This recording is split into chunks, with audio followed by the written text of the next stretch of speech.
Good morning to class 9th and 10th students. आज हम बहुत दिनों के बाद फिर साहित्य सागर के और लिए चलते, वो भी कविता के भाग। अभी तक आपने 5 लेसन तक पढ़ा था। आज हम छठे पाठ सूर के पद की ओर चलते हैं। पहले सूरदास कवि से रूबरू हो ले। इनका जन्म 1478 में मथुरा के निकट हुआ था। सूरदास ने 3 ग्रंथों की रचना की, सूर सागर, साहित्य लहरी, सुर सारावली, जिसमें इनका सर्वाधिक प्रसिद्ध जो आधार बना श्री मद भागवत। श्री कृष्ण सूरदास ने श्री कृष्ण की विविध लीलाओं का वर्णन किया है। सूरदास वात्सल्य रस के सम्राट माने जाते हैं। तो चलें हम लोग सूर के पद की ओर। पहले हम लोग कविता की ओर चलें। जसोदा हरि पालने झुलावे, हलरावे दुलराई मलहावे, जोई सोई कछु गावे। मेरे लाल को आओ निंदरिया, काहे ना आनी सुबावे। तू काहे नहीं बेगही आवे, तो को काना बुलावे। कभू पलक हरि मूंद लेत हैं, कभू अधर फरकावे। सोबत जानी मौन है के रही, करी करी सैन बतावे। यही अंतर अकुलाय उठे हरि, जसमति मधुरे गावे। जो सुख सूर अमर मुनि दुर्लभ, सो नंद भावनी पावे। ये पहला भाग था। अब आते हैं कविता की ओर।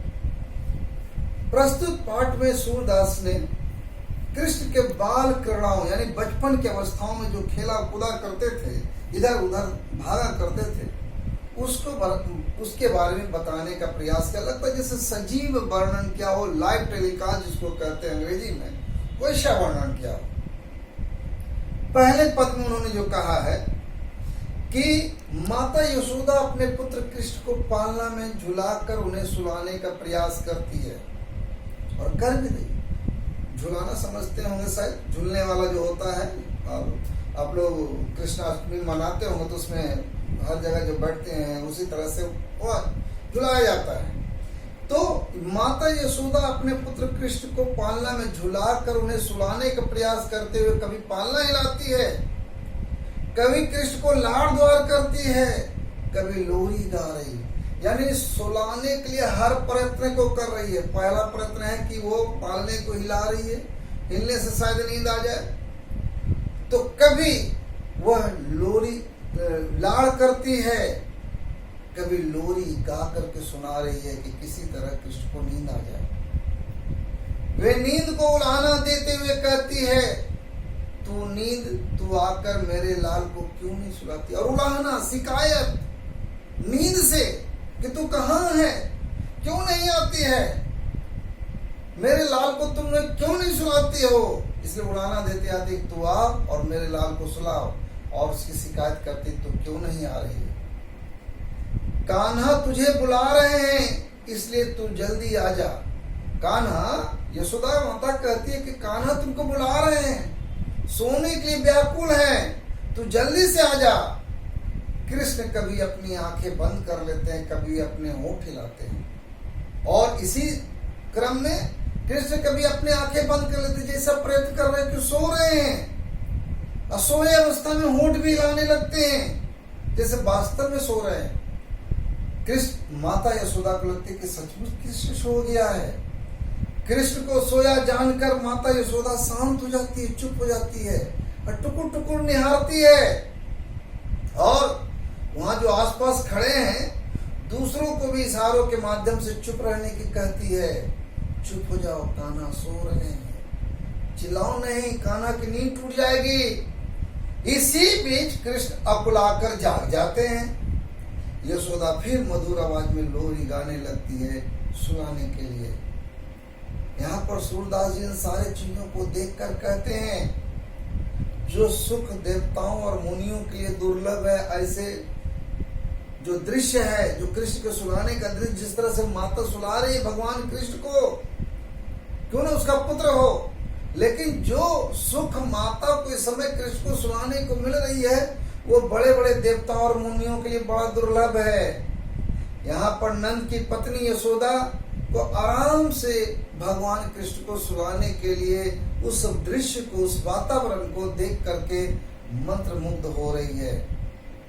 अब दूसरा पद, खींचत जात माखन खात, खींचत जात माखन खात, अरुण लोचन भौं टेढ़ी बार बार जमहात, कहूं रुनझुन चलत घुटूरन धुर धुसुर गात, कभू झुक के अलग खींचत नैन जल भर लात, कहूं तूतरे बोल बोलत कहूं बोलत तात, सुर हरि की निरखी शोभा निमजित तजत न माप। दूसरे पद में यशोदा सूरदास फिर कहते हैं, और किस तरह से कहते हैं कि कहते हैं कि यहाँ पर बालक कृष्ण माखन खा रहे हैं, उनके नेत्र बड़े सुंदर और लाल हैं, भौएं तिरछी हैं, बार बार जम्हाई ले रहे हैं, वे मानो उन्हें नींद आ रही हो, माखन खाते खाते नींद आ रही हो।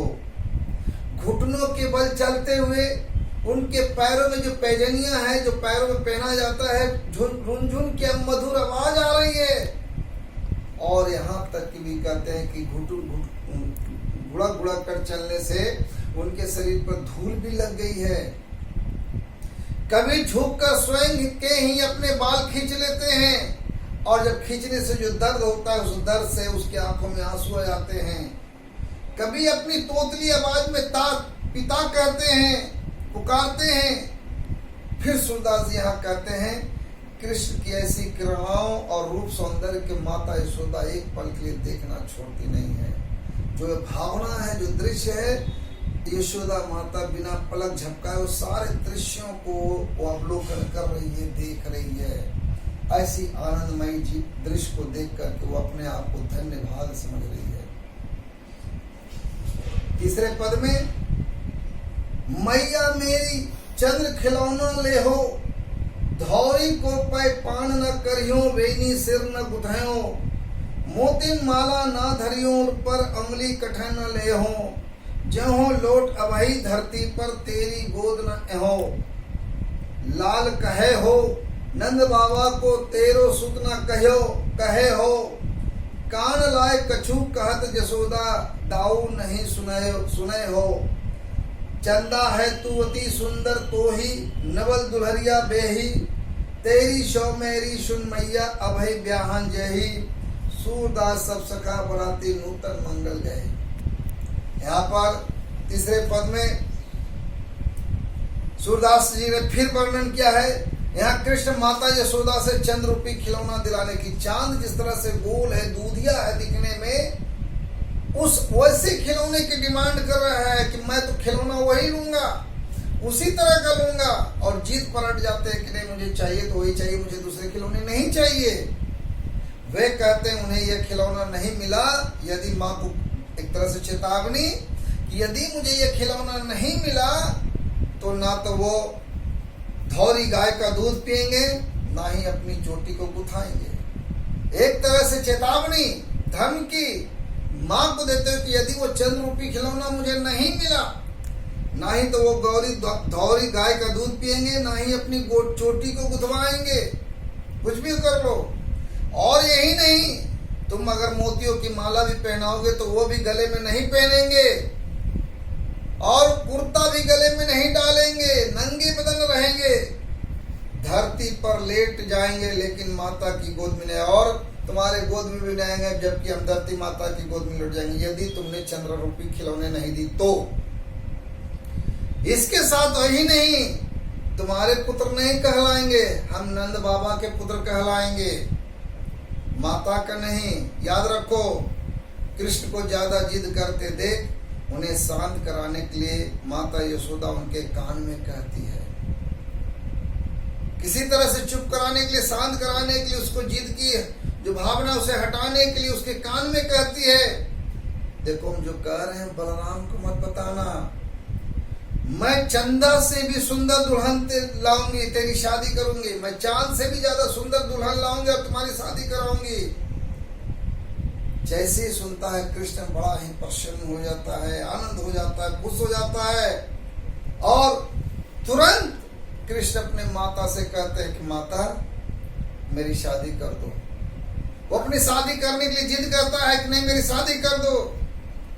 वे कहते हैं यदि मेरी शादी कर दो, मेरे जितने शाखा है, मेरे जितने मित्र है, सभी बाराती बनकर जाएंगे और मंगल का गीत गाएंगे, इसलिए माँ मेरी शादी कर दो, हम जाने को है ना शादी करने तैयार हूँ। मेरे सखी सहित मेरी दोस्ती जो है मित्र है वो बाराती जाएंगे और गीत गाएंगे। ये था सुर का पद। अब एक बार हम संक्षेप में बता दें और संक्षेप में, यहाँ पर कृष्ण के 3 पद है।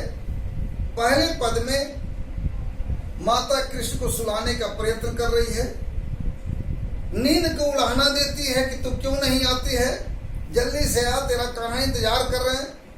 माँ को एक समय लगता है कि सो जाता है, लेकिन वो जाग जाते हैं। जो ये दृश्य होता है, सूरदास जी इसको देख के कहते हैं कि जो दृश्य को वो माता यशोदा देख रही है, दृश्य शायद भगवान को भी ना प्राप्त हो। दूसरे पद में कह रही है कि वो माखन खा रहे हैं, जमाई भी ले रहे हैं, दिखा रहे हैं कि नींद भी आ रही है, घुटनों के बस चलते इधर उधर धूल लग गई है, चोटियां भी खींच रहे, दर्द आ रहे हैं, लेकिन अपनी तोतली आवाज में पिता से कहते हैं, कुछ कहते हैं। यहाँ पर जो बाल क्रीड़ा है उसका जो अद्भुत नजारा देखने को मिलता है, यह कोई भी देखना नहीं छोड़ता है, और विशेषकर यशोदा माता तो छोड़ना ही नहीं चाहती। तीसरे पद में कृष्ण ने यहाँ पर जिद किया कि मुझे चांद जैसा खिलौना चाहिए। अगदी कहता है कि यदि वो चेतावनी देता है, धमकी देता है, जिद करता है कि यदि तुम खिलौना नहीं दी तो मैं कुछ नहीं करूंगा, ना तो दूध पीऊंगा, ना चोटी पहनूंगा बनवाऊंगा, नहीं गले में माला पहनूंगा, कुर्ता भी नहीं पहनूंगा, धरती पर लेट जाऊंगा, लेकिन तुम्हारे गोद में नहीं आऊंगा। तब माता समझाते हुए उससे कान में धीरे से कहती है, तुम्हारे चांद सब, अगर तुम बलराम को नहीं बताओगे तो मैं तुम्हारी शादी चंदा से भी ज्यादा सुंदर लड़की से कर दूंगी, दुल्हन से कर दूंगी। यह सुनकर कृष्ण बड़े खुश हो जाते हैं और तुरंत कहते हैं, माता तुरंत शादी कर दो, इस शादी में मेरे सखा जितने सारे हैं बाराती जाएंगे और वह मंगल का गीत गाएंगे। ये था यार पद, सूर्य के पद। आप इसे कई बार पढ़ करके समझ सकते हैं और आपको कल दिए जाएंगे वर्क, उसको पूरा करना है कॉपी में। तब तक के लिए आप घर में रहें, सुरक्षित रहें, और जो भी प्रोजेक्ट वर्क मिला है उसे आप पूरा करना, ऑन टाइम कॉपी पर लिखना है। और बहुत सारे आते हैं मैसेज करते हैं कौन सा कवर लगाएं, तो मैंने पहले कहा व्हाइट कवर ही लगाना है और दूसरा कुछ नहीं। कंप्लीट करके 30 तारीख को जमा करना है तो जमा करना है, डेट को नहीं भूलना है। Thank you.